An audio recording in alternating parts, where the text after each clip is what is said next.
Otherwise, what'll happen is it'll kind of fry your eyeballs a little bit. Yeah. So what I'm doing here is I'm preheating this set of tentacles just a little bit, and I'm doing that to get them up to temperature so they don't thermally shock and pop and break. What I'm going to do here is I'm going to add a extra color onto the cap of this piece. I'm going to use this right here to do that. And the color in my right hand over here is amber purple. It's a high silver content color. And silver is an interesting striking color. So what this color actually does is it changes colors depending on what you do to it in the flame. Like temperature-wise? Temperature-wise, and how much propane and stuff like that you put into the flame. And what I'm trying to do here basically is I'm trying to pile up a little bit of glass onto this, so I have a good bit to push for the cap of this jellyfish. Pull it out gently as well. That's just going to extend those legs, make them a little bit longer. So it's still hot, so I'm still actually manipulating it ever so slightly. I'm pulling it. That gets us closer to what we want to do. So now to make it cap, or to make it bloom out, I need to add a clear chunk to this piece. Ooh, nutty, huh?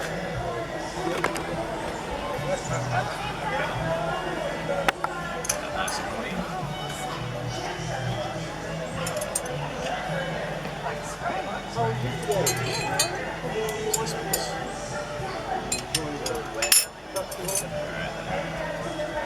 So now what we're going to do is we're going to make a gather on the end of this rod. And that gather is what we're going to set on top of this in order to make our cap. So the yellow flame is the one that you're not supposed to look at? It's actually the glass itself that you're really not supposed to look at. I mean, you're good where you're at. That's why I told you to back up, because its harm reduces by a squared amount by distance. It's some kind of weird stuff, sciencey stuff. Gotta smell. The thing is the big trouble with making these jellyfish is understanding how much of the clear you need in comparison to what your cap is going to look like and the size of your preparatory piece.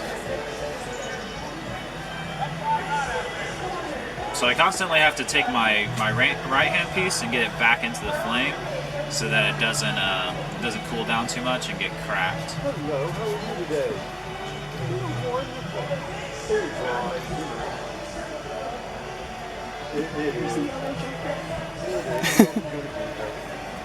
Where's it at? Oh, I see it right there. We have about enough clear now. Now, to make this work out a little bit better for me, you have to let the left hand cool just a little bit. And what that does is, whoa now, is it cools down the glass on the inside a little bit, so that this pushes out just a little bit differently than it would otherwise.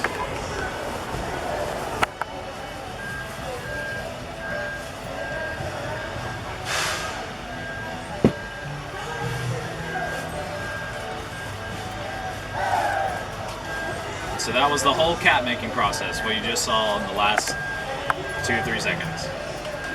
Now what this is I'm trying to melt all the clear back onto this other piece, so it's one conglomerate piece all at once.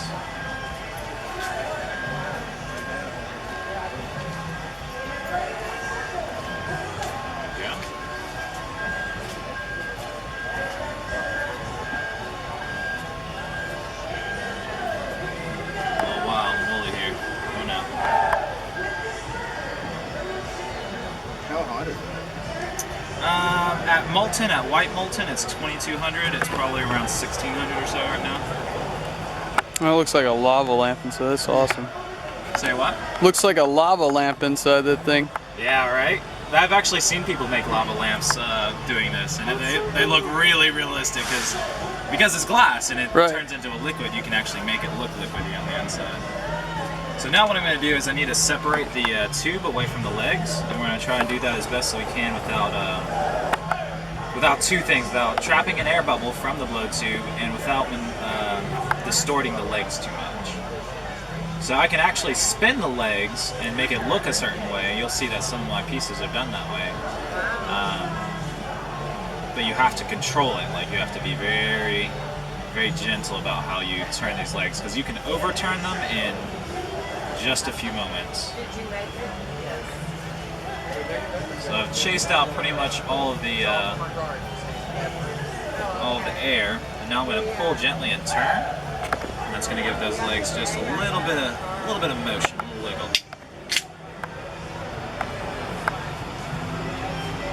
Just a little more heat, a little more turning.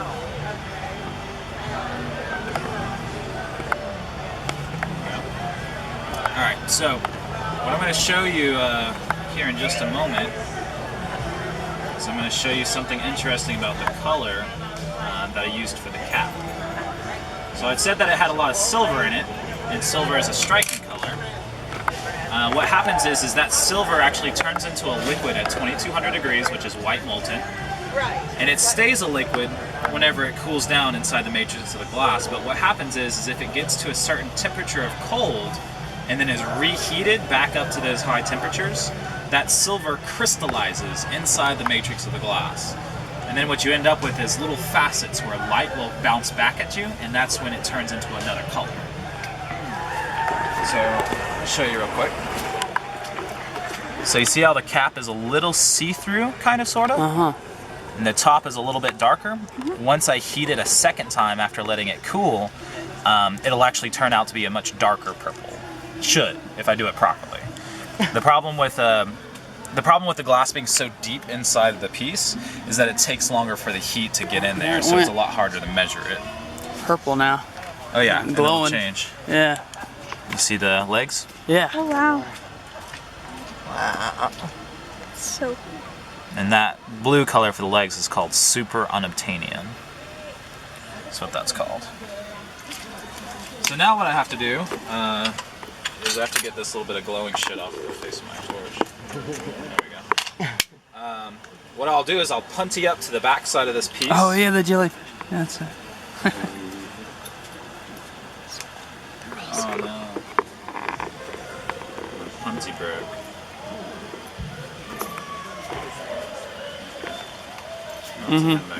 Just be calm. So this is a cold seal, which means one side's much, much hotter than the other. And it creates stress right where they're connected, so whenever I'm ready and I want to take this piece off, I just have to hit it, and it'll pop off, and I get to polish that little spot without deforming the glass too much. Alright, so now the next step is to make the loop. And this is probably one of the hardest things to do because it's asymmetrical. So it's not dead center with what's going on here. And I have to make an executive decision on where I want the loop to be, which is always a big problem for me because I'm like, I made the wrong decision. After it's made and cooled down, you're like, well, I can't change it now, so. Made a decision on where I want it to be. Pull up and away very slowly. Try to get basically to a 90-degree angle. And you loop it around. Heat right at that 90. Put it across the loop area.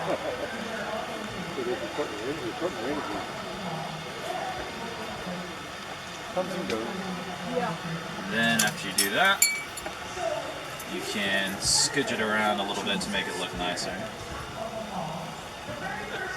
So this is tungsten is what this is. Very high melting point. Tungsten. There you go.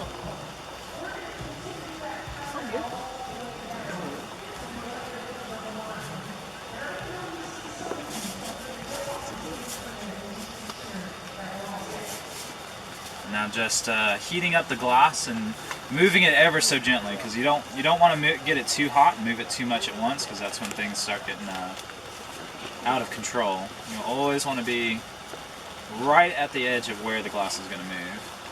and that's when you'll want to do it. Alright, so now I'll show you again. Now look at cat color. So it's totally different. It's now purple on the inside. Wow. So that's what happens. That's the crystal silver on the inside, growing and changing the dimension of the color that is returned to your eyes. Of course, you're good, sir. All right, and remember earlier when I said I could just hit it and disconnect it? So if I did this correctly, all I have to do is tap it. It comes off. Well, that was hard. And then you... Don't pick it up with your hand. No, never. Yeah, just grab a hold of it. It's fine. No, it's good. Trust me, you only do that a few times and you learn real quick. Well, it took a few times to learn. Few times. It has to be tempting. They're just laying there. It doesn't look hot, you know? So what I'll do is I'll set that in here. You got it, doesn't roll away. There we go.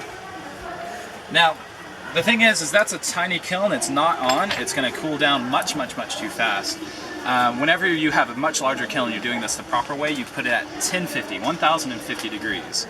At that temperature, all of the molecules inside the glass can move around freely without the entire piece melting. And what that does is it releases all the stress of the piece wanting to expand in all different directions because of the metals that are in the colors and stuff like that. So there we go, guys. And that was a piece that I just finished. I made that one slightly earlier today, and it's probably for sale as well if you guys are interested in buying that piece. Yeah, it's cool now, yeah.